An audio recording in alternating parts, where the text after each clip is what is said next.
दोस्तों, आज की हमारी कहानी है बाज पर।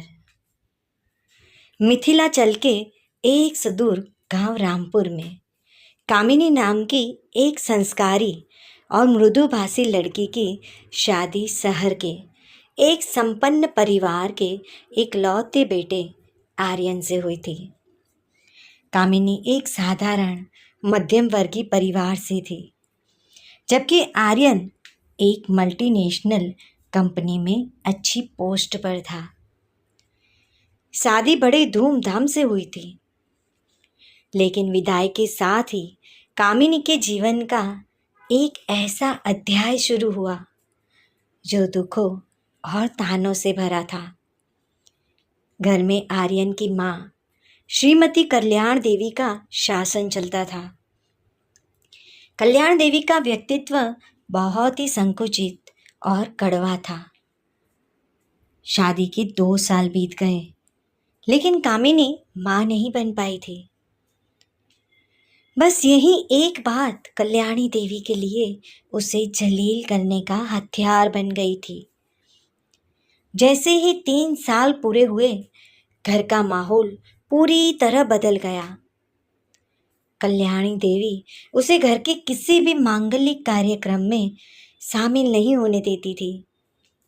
वे कहती थी, तेरा चेहरा देख लो तो सारा दिन अशुभ हो जाता है। तू तो इस घर के लिए श्राप है। आर्यन, जो अपनी माँ के सामने मूक दर्शक बना रहता था, कभी कभी कामिनी को समझता और समझाता कि सब ठीक हो जाएगा, लेकिन उसकी चुप्पी ही कामिनी के लिए सबसे बड़ा दर्द थी। वह हर रात तकिए को भिगोकर रोती थी। केवल घर ही नहीं, बल्कि गांव का समाज भी उसके पीछे पड़ गया था। जब वह गांव के किसी भी कुएं या मंदिर के पास जाती, तो औरतें अपनी नजरें फेर लेती और फुसफुसाती, देखो वह डायन आ गई, जिसने अपनी कोख में कभी जीवन नहीं पन पाया। गांव की मुखिया की पत्नी और अन्य प्रभावशाली महिलाएं उसे ताने देने में कोई कसर नहीं छोड़ती थी। एक बार गांव के ही मेले में एक महिला ने उसके हाथ से प्रसाद छीन लिया और कहा कि तेरी बांझपन की परछाई भी मुझे नहीं चाहिए।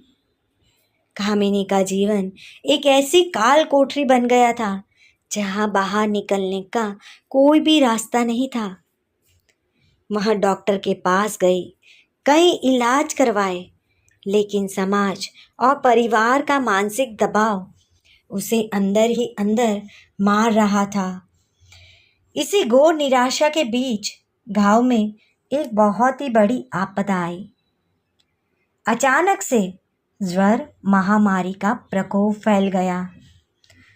गांव के सभी बच्चे एक के बाद एक बीमार पड़ने लगे।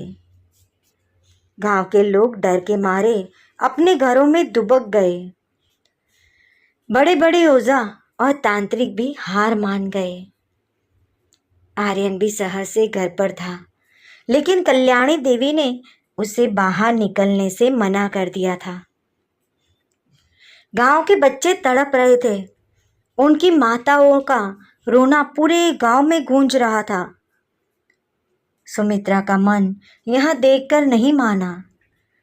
उसने अपनी जान की परवाह न करते हुए खुद को आइसोलेट कर लिया और गांव के सामुदायिक केंद्र को एक छोटा सा सेवाघर बना लिया। वह रात दिन बच्चों की सेवा में जुट गई। उसने उन बच्चों को अपनी जान से ज़्यादा प्यार दिया। वह उन्हें काढ़ा पिलाती, उनकी पट्टियाँ बदलती और बिना डरे उनकी सेवा करती थी। जिन औरतों ने उसे बांझ और अपशकुन कहा था, उन्हीं की संतानें आज कामिनी की गोद में अपना सिर रखकर सो रही थी। कामिनी ने उस समय सिर्फ एक सेवादार नहीं, बल्कि एक माँ का धर्म निभाया था। उसने खुद के दर्द को भुलाकर उन बच्चों में अपना जीवन देख लिया था। 2 महीने की कड़ी मेहनत और ईश्वर की कृपा से धीरे धीरे सब ठीक होता चला गया। जिस दिन आखिरी बच्चा अस्पताल से घर लौटा, पूरे गांव में उत्सव का माहौल था। गांव के लोग, मुखिया और वहीं औरतें जिन्होंने उसे ताने दिए थे, उनके पैरों पड़ गई।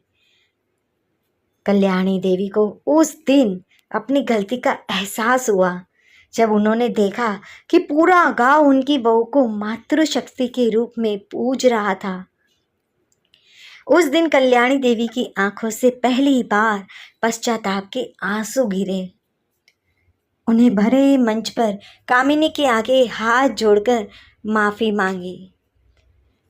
कहते हैं कि सेवा का फल हमेशा मीठा होता है। कामिनी की इस निस्वार्थ सेवा और मन की निर्मलता ने उसके जीवन की सूखी जमीन को फिर से हरा भरा कर दिया।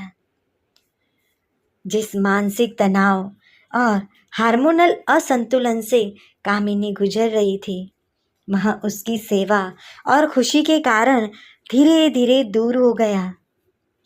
गांव की सेवा की कुछ समय बाद ही कामिनी को वह खुशखबरी मिली, जिसका उसे बरसों से इंतजार था।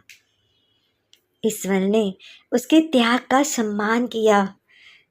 9 महीने बाद उसी घर में किलकारियां गूंजी। कामिनी ने एक बहुत ही प्यारी और सुंदर बेटी को जन्म दिया। जिस घर में उसे कभी अशुभ कहा जाता था, आज वही घर उसकी बेटी की हंसी से स्वर्ग बन गया था।